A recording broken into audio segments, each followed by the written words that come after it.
naman is number comparison game.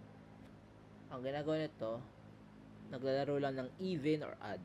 Even or odd. Okay? Now, ngayon, meron tayong formula. Yan, yung largest number. Ito yung formula. Largest number. Gather data. And print.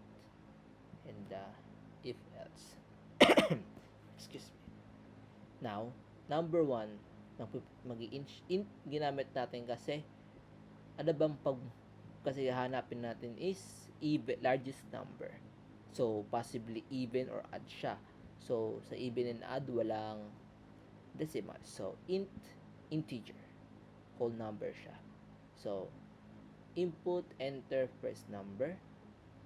Input, enter the second number. And input, enter the third number. Dito tayo nag-i-input. So, pagkatapos natin mag-input niyan, malakita natin eto, gagawin niya na to. Ikukumpara niya yung number 1, number 2, and number 3 na inimput natin kanina, kung ano yung mataas. So, kita natin dito, print the largest number is largest number, kasi ito dineclared natin.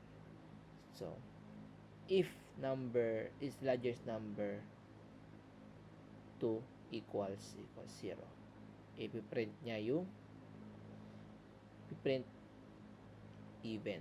Pag hindi naman, add. Okay, let's try natin.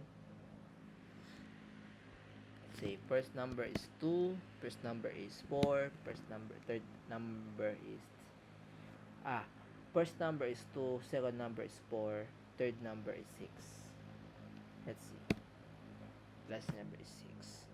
So let's again different even.